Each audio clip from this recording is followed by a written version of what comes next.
If you buy in to the bullshit that haters throw at you, you empower them.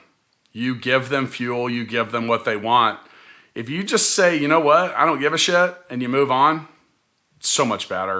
You better off running with the bulls and running with that bullshit. Knock it out the park while I'm sitting in the bullpen. I'm too ahead of my time, you could've bet on my line. Can't do it better than mine. I pin the rhythm and die for every nickel and dime. Think that I'm sick in the mind, sick with lyricism, intricate rhymes. They wanna pick it and try to rebuttal me, utterly a waste of their time. But they don't got like, it's imperative, get more than a paralegal. A parachute with a paratrooper, that's a pair of people. Apparently I'm parallel. How do you get over or get past haters? It's kind of like that bully in high school. Sometimes you just got to avoid it. Don't look at the comments. Don't read them. If it's really bothering you, if it's something that really irritates you, then don't pay attention to it. I know, easier said than done, right? Like when people are talking shit, you always want to, hear what it is they have to say. But the truth of the matter is, I got the best advice from Gary Vee. He was like, look, if people are taking the time to comment on your stuff, it means they took the time to consume your content. And oftentimes it means that they got something going on in their life that's really bothering them. So try to take an empathetic approach and realize that, you know what, you've made an impact in somebody's life. Hopefully you're making more positive impacts than negative ones, but maybe what you did was just hit the string, that heartstring of somebody who's really going through something, and they're projecting their feelings, their emotions, their struggles onto you. The best way to overcome haters in general is to continue winning, to continue doing the stuff they're not doing and do it better. Keep winning, keep achieving, keep moving forward, and keep not caring about what they have to say about it. The number one way to silence the hater is to not acknowledge it.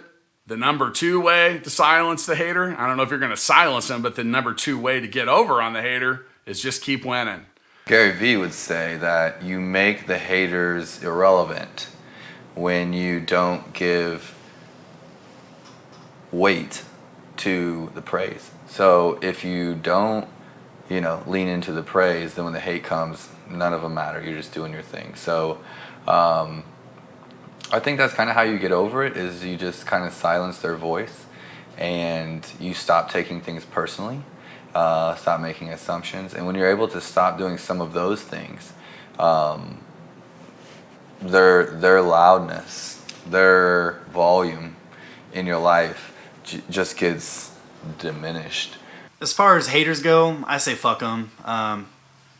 They're always going to be there. You have to look past them. Don't spend your time worrying about what they're doing. Just move on, man. Move on. So when I was younger, I was bullied pretty badly, actually.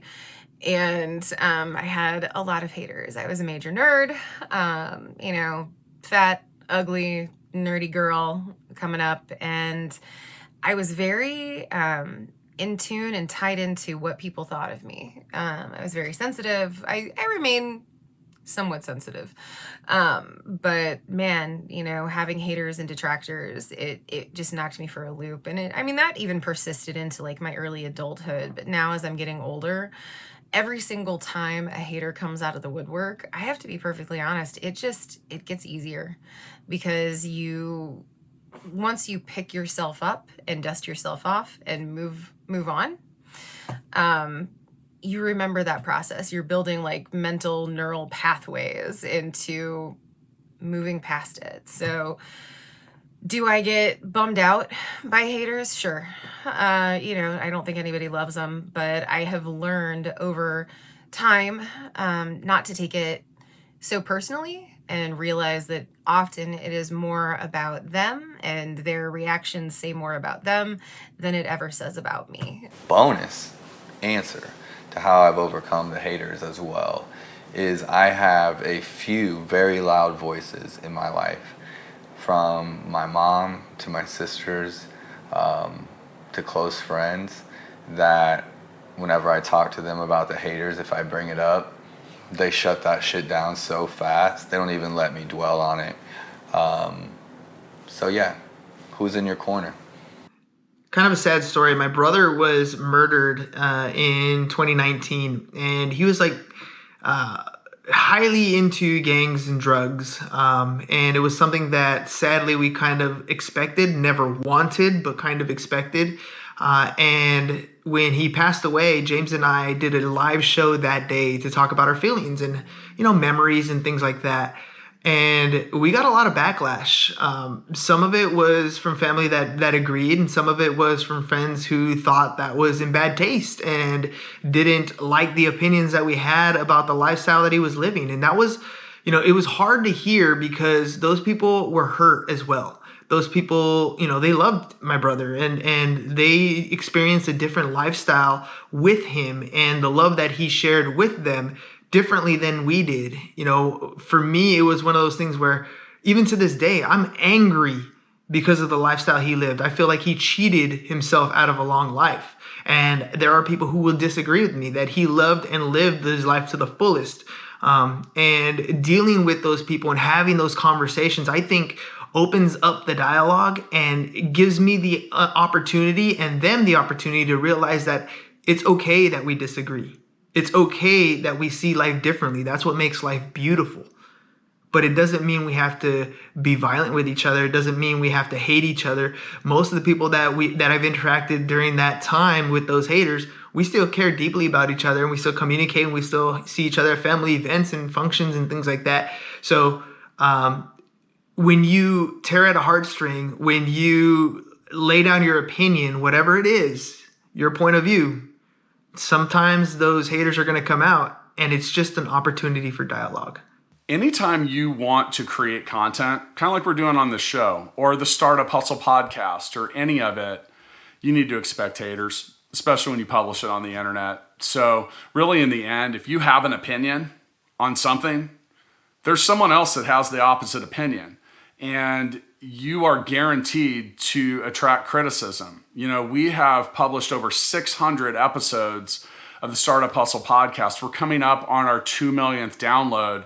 And it would just be naive for me to believe, expect, or even want or think it was realistic for everybody that's listened to the show. I mean, we're talking 190 different countries.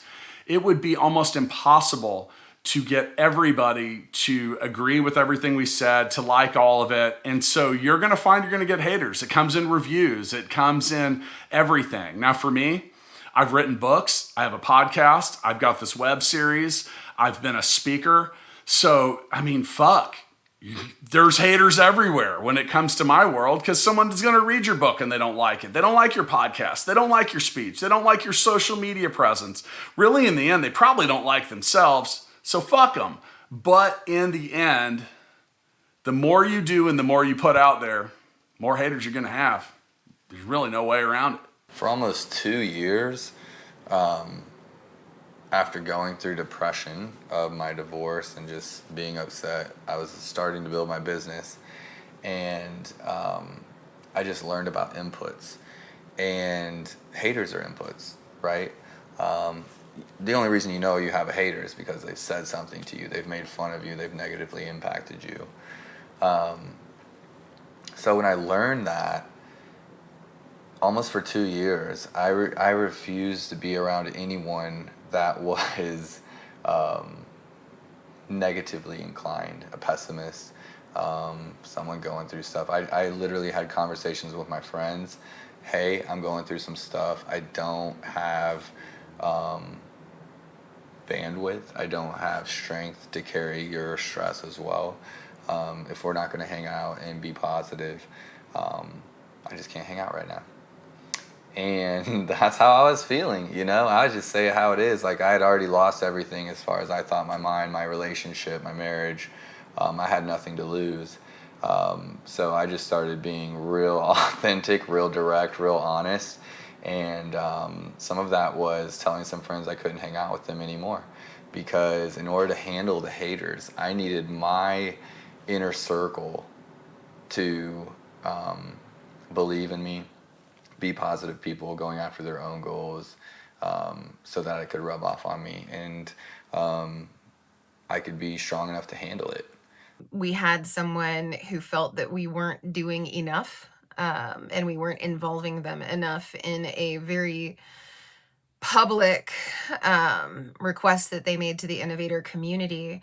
And it was so hard because this individual, they came at us, and me personally, they came at us very, very publicly.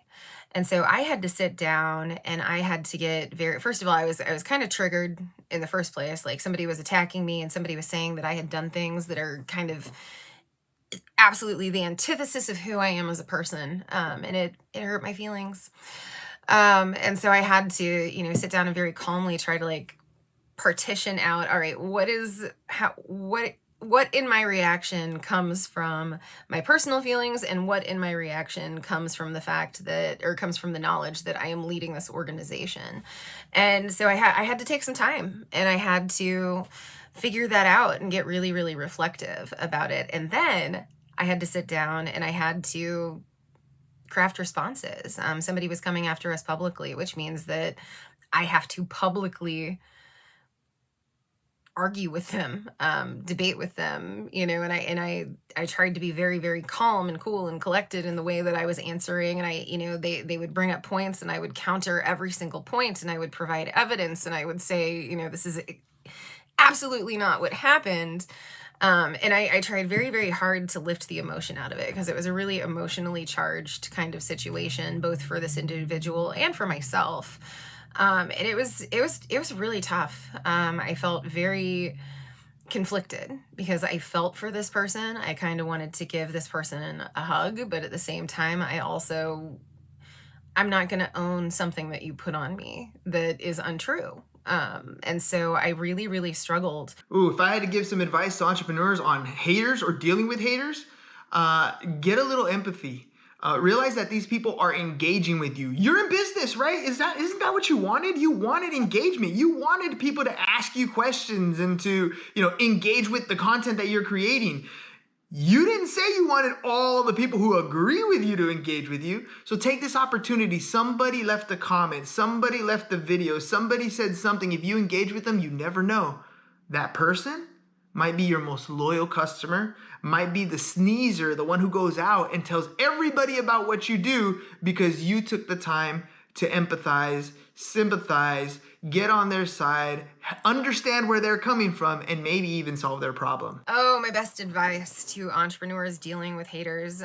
My best advice is the hardest advice that it's so hard to follow, but don't take it personally. I don't know.